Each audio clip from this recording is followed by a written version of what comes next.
Alone in his room, a boy sat playing games, lost in thought and buried in silence. Tired and numb, everything around him slowly faded until there was nothing. Then he opened his eyes. He was no longer in his room. He thought, "Where am I?" He felt the fresh air of the forest brush against his face. Suddenly, a silhouette appeared in the distance. As he stepped closer, he couldn't believe what he saw. A female elf with ash-white hair and crimson eyes. He immediately recognized her and uttered her name in disbelief. "Atto?" To his surprise, the mysterious elf girl responded by calling the boy her king. We are then introduced to this strange place through the eyes of our protagonist. He tells us this dark fantasy world is none other than the empire management simulator he always used to play, Eternal Nations. Somehow, he's inside his favorite game. The girl he just met, Atto, is not just any character. She's the one he always played the game with. He confirms she's his trusted companion, Atto. She calls him her king once again. The boy thinks to himself, should he introduce himself using his game name, Lord of Mynoghra, or just his real name? Before he decides, Atto smiles and calls him by his real name, Takuto, but doesn't forget to call him king too. She starts telling us about Takuto. He was the first person to clear this game on nightmare difficulty. A true master strategist, ranked at the top of the official leaderboard. Looks like our boy isn't just a gamer, he's a legend. Atto seems to admire him a lot. She remembers everything about him, every command he gave, every world they conquered together, even every game over. Takuto then explains that using Atto was his playstyle. Maybe deep down, he always wanted to be strong like her. And now, speaking with her face to face, his eyes well up with tears. They're both overjoyed to meet again. Then, Takuto asks, "Did you bring me here?"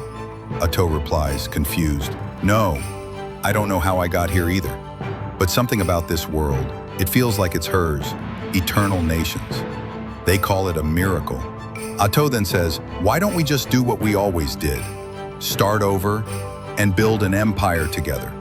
Takuto hesitates, but then he makes his decision to rebuild those blissful days with her. They will create a nation for just the two of them. In a devilish tone, Atto swears loyalty to Takuto. Her mind, body, and soul are his from this moment forward. They will descend into the vilest depths together. Then suddenly, they both make blank expressions, embarrassed by the dramatic moment. Takuto then officially declares Atto his only vassal, his right hand. They may just become the most evil empire this world has ever known. Looks like our boy is about to begin his villain saga.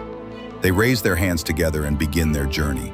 Takuto then summons a disgusting-looking creature to scout the area. Even Atto finds it gross.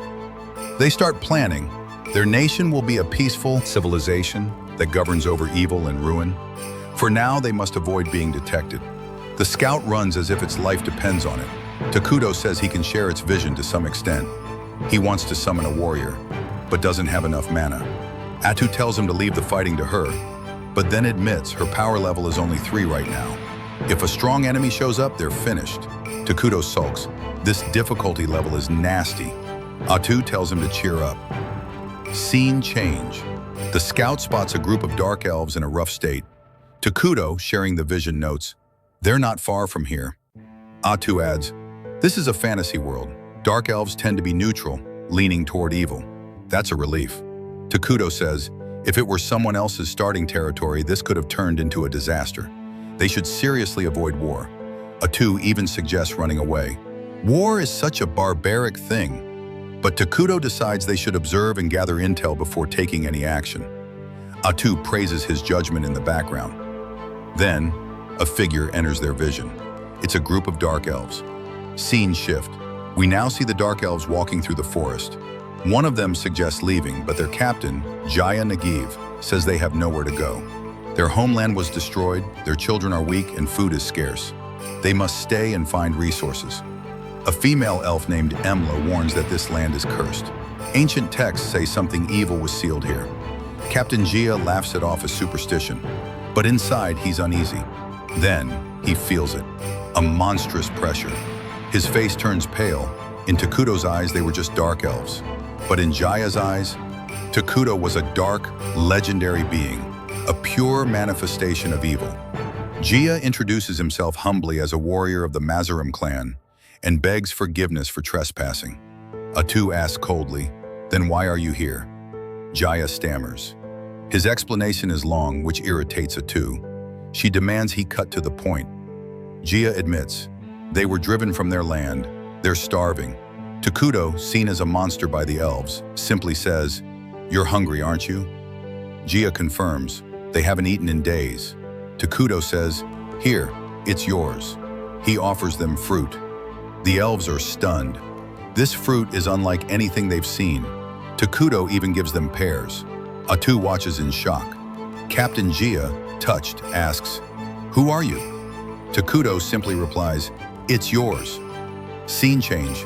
The elves rejoice as their captain returns with food. They thank him with tears in their eyes. Later, by the campfire, Elder Moltar praises Gia. He asks where the fruit came from. Gia answers, they met a being of legend in the forest. He believes it might be the King of Ruin, a mythical figure said to appear when the world is overpopulated, destined to destroy everything and reset the world. Elder Moltar is alarmed. He asks if the being named himself. Gia says no, food. The elder is suspicious. Nothing is given for free, he says. Gia replies, maybe the Great One pitied us. The elder scolds him for calling that thing great.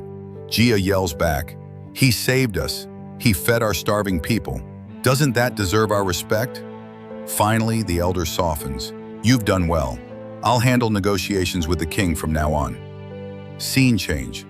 Back with Atu. She's furious. Why did you waste your precious mana on them? Takuto replies, I just felt bad for them. Atu pouts. Takuto tells her to cheer up. I'll do anything you say, he says. She blushes and asks, isn't that going too far? Takuto quickly replies, I mean, not that way. They both realize they were thinking about very different things. Atu quickly apologizes. Command me as you see fit. Takuto admits that he can talk fine with her, but with others, he just gets nervous. He's still socially awkward, and thus, this strange and epic episode comes to an end. Please like and subscribe to my channel for more videos like this.